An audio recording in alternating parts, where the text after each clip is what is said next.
This is part one of a mini series on how I weathered this 25. Still got more work to be done. Stay tuned and I'll show you exactly how I did it.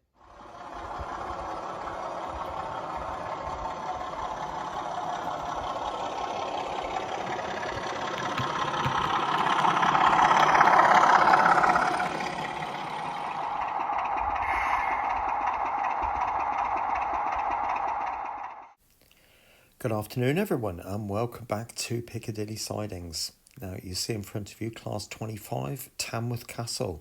Now in this particular livery, the ice cream van livery as it's called, it's carried two numbers, which is 25912, which is this particular locomotive version, and its previous number was 25322. Now it has actually gone back to 322, and so what I do want to do is get this weathered according to its preserved state, which is in a bit of a condition, and then renumber it as well. So let's make a start.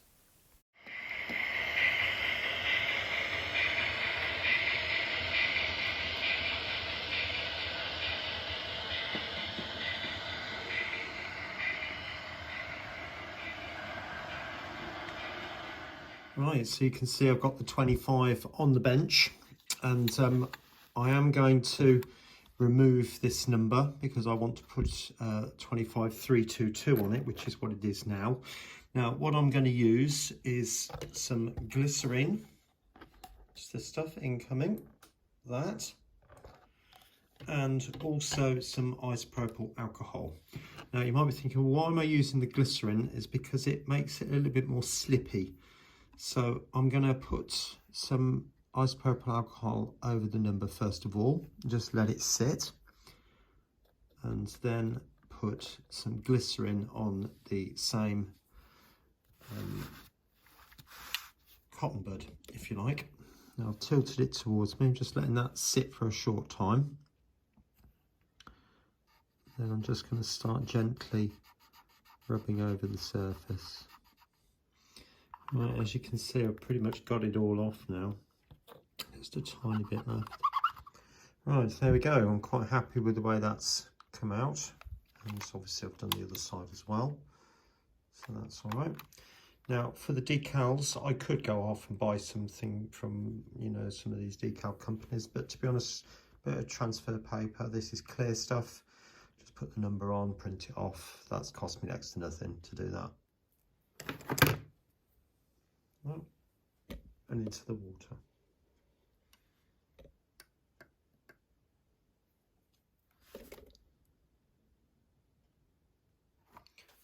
Right, that's one side, so I'm just going to take a cotton bud and just roll over.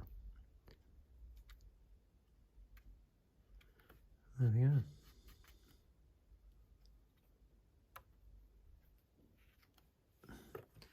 And the other side.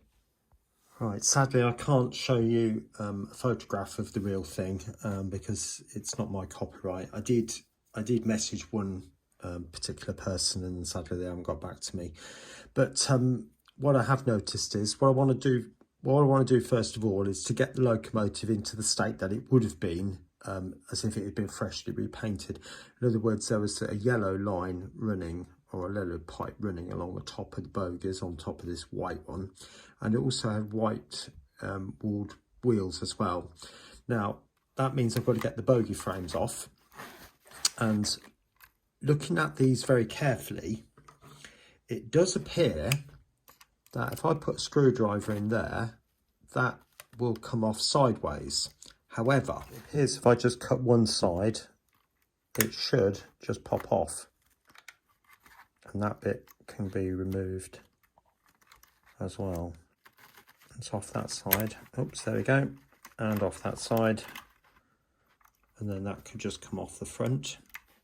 And then what I'm hoping, there's a screw in there. And if I can get that access to that, I might be able to remove this awful bit of coupling detail, which isn't really appropriate.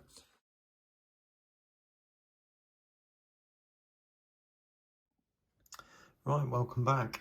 So as you can see, I've painted up the bogies a sort of grey colour. That's nowhere close to being finished yet. And I've also gone over the buffers, the red part of the buffers, with a white wash to pale them off a bit. But I suppose the biggest difference that you'll notice there is the cabs. I've painted the cabs. Now, you might be thinking, why have I painted it green? The reason for that is because from the pictures that I've got, one cab is green and the other one is the traditional grey. But both, as you can see, are in quite a dilapidated state and quite rusty in places. This cab, I presume, is probably the one that is used for driving end. So I might switch those over, because this one is in a terrible state. In fact, all the seats are all bent over and there's a big board or something just shoved inside there. It's not a pleasant place to be at this present point in time. So I might just, if I can, I'll switch this cab for that one.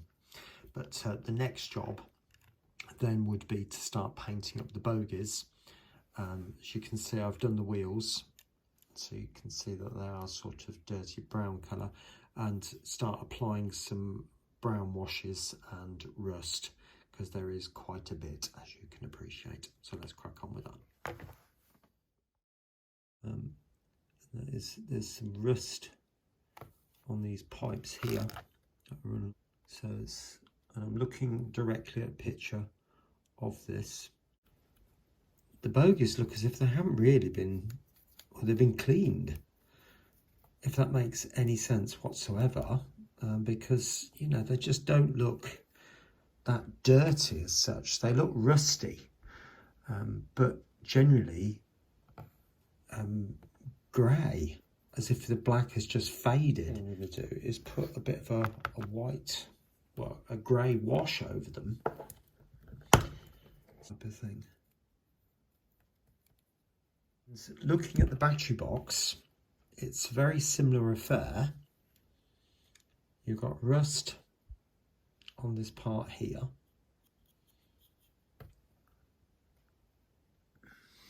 So there we are. You can see I've done the battery box as well. Inside there, the other side, obviously very similar. I'm just going for that aged, abandoned type look as opposed to a well-used look. So I don't know for certain, but I think it's been sitting for a few years. Well, it certainly looks as if that way anyway. Right, time now to get the body back on, and I'll show you the next. Right, I've actually changed my mind about putting the body back on right now. So what I'd like to do is to do a fading effect on both sides. So I've got some, it's pretty much like a sky blue, although it's probably a bit darker than that, to be honest. I'm going to use the grey that I had before, and it's a combination of just putting those on with quite a largish flat brush. So I'm just going to use something like that, and I've got some water and washing up liquid in there. So I'm just going to move that out of the way, because obviously I don't want to get water all over that, and just give it a light spritz. Just using the tiniest amounts over the whole thing. I'm not worried about the windows. And just brush it in.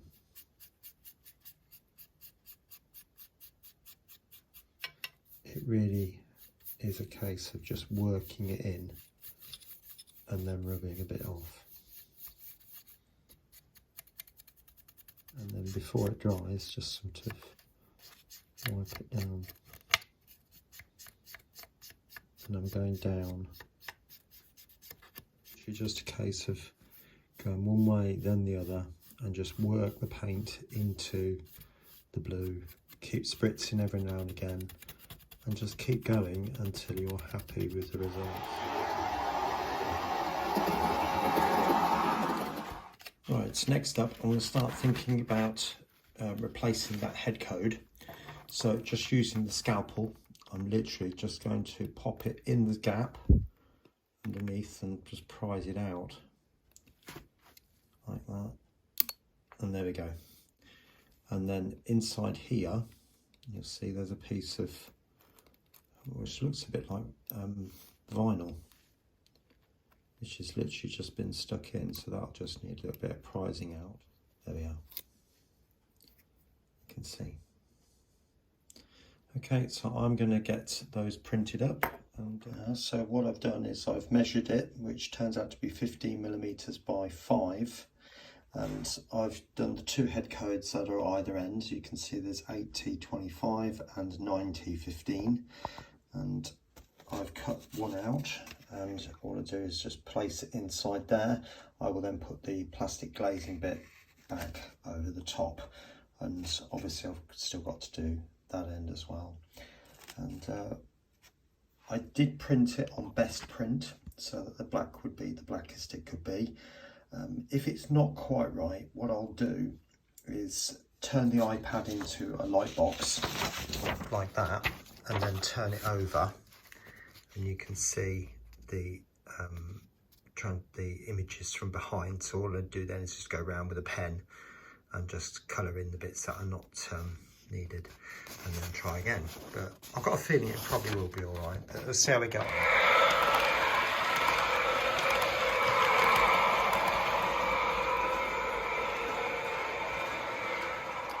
Well, I've done a little bit more to the 25. I'll show you.